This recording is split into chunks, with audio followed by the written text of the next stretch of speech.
Voilà, je vous retrouve là tout de suite sur le Salon de l'Agriculture Nouvelle-Aquitaine et vous le voyez, le concours des Limousins se poursuit. Et je suis avec un éleveur de limousines, mais pas n'importe quelle vache limousine, puisque c'est Houppette qui est invité du salon, mais qui était l'égérie du Salon international de Paris. C'est bien ça, Alexandre, vous êtes son éleveur. Oui, c'est ça. Donc elle est venue accompagnée de Vienne, son petit veau. Son petit veau, justement, venir, elle devient une star, hein, vu que c'est l'égérie. Qu'est-ce que ça a apporté finalement à votre élevage d'avoir l'égérie du Salon de Paris? Alors tout d'abord, c'était une fierté personnelle que j'ai pu partager avec ma famille, mes amis. Donc avoir la vache égérie, c'est encore plus qu'un rêve d'enfant, parce que jamais j'ai pensé pouvoir avoir la vache égérie un jour.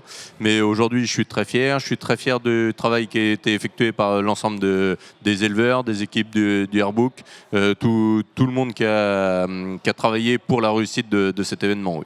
Et comment vous avez su que ça serait votre vache qui serait choisie, Houppette? Pourquoi elle? Alors en fait, c'est France Limousin Sélection qui m'a appelé pour me demander si je voulais être l'éleveur de la vache égérie. Et ensuite, c'est moi qui ai choisi la vache au sein de mon troupeau. Donc c'est la plus belle? Alors c'est un petit peu la mascotte de mon troupeau, c'est la vache avec le plus de volume qui est habituée à sortir en concours. Donc c'était plus facile pour l'emmener à Paris. Et justement, là, les concours, elle n'en a pas fait, vu qu'elle était égérie, c'est ça? Voilà, donc à Paris, il était juste en présentation avec son petit veau. Et elle également, elle est venue ici en présentation avec son petit veau.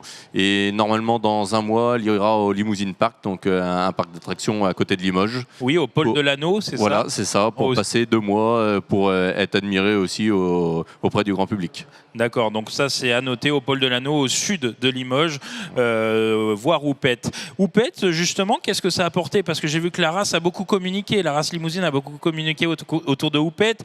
Il y a, je crois, des peluches, des mugs, des petits badges.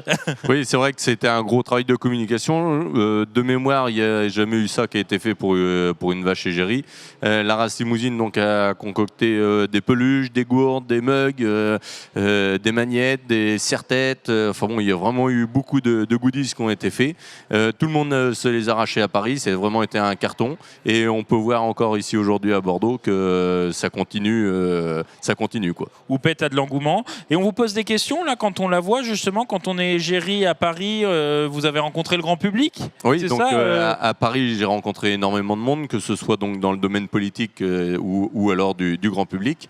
Les messages moi que j'essayais de faire passer auprès du grand public, c'était vraiment qu'aujourd'hui en France, on avait une agriculture qui était la plus vertueuse au monde. Et aujourd'hui, il faut peut-être manger un petit peu moins de viande, mais surtout manger de la bonne viande, manger de la qualité.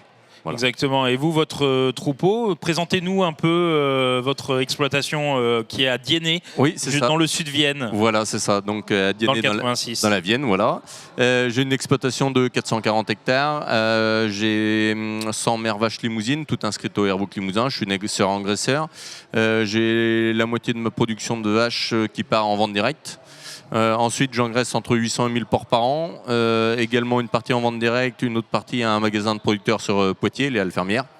Et après, je suis autonome en alimentation à 98% sur exploitation, donc ce qui est relativement bien. Oui, c'est j'ai un salarié, un apprenti, je prends quelques stagiaires et j'ai mon père aussi qui est à la retraite qui revient de temps en temps sur l'exploitation. Il file un coup de main. Donc justement, vous êtes fils d'agriculteur, c'est bien ça? Oui, c'est ça, oui. Donc c'est la 3e génération sur exploitation. Donc, vous avez ça dans le sang. Et puis peut-être la suite là, et la 4e génération est derrière moi, mais bon, voilà. On verra plus tard. On verra, il a encore le temps de choisir sa voie. Une dizaine d'années pour choisir, oui. Exactement. Bon, mais qu'est-ce qu'on peut vous souhaiter là? Vous êtes encore là ce week-end, là, dimanche. Voilà, jusqu'à lundi soir. Alors moi, je pars demain soir et j'ai mon salarié qui vient lundi. Donc on peut voir Houppette au Salon d'Agriculture Nouvelle-Aquitaine jusqu'à lundi. Jusqu'à lundi soir, voilà, c'est ça. Bon, et qu'est-ce qu'on peut souhaiter à Houppette là? Elle se sent bien à Bordeaux. Oui, elle est couchée, elle a son petit veau à côté, elle rumine, elle a à manger, elle a à boire, tout va bien. Bon, voilà, c'est aussi l'égérie finalement du Salon de l'Agriculture Nouvelle-Aquitaine. Voilà, c'est ça. Bon, c'est parfait. Mais merci beaucoup en tout cas, Alexandre, d'être venu nous présenter Houppette. Et puis vous, n'hésitez pas à venir découvrir Houppette sur le Salon d'Agriculture Nouvelle-Aquitaine. Je vous dis à très vite pour une nouvelle émission.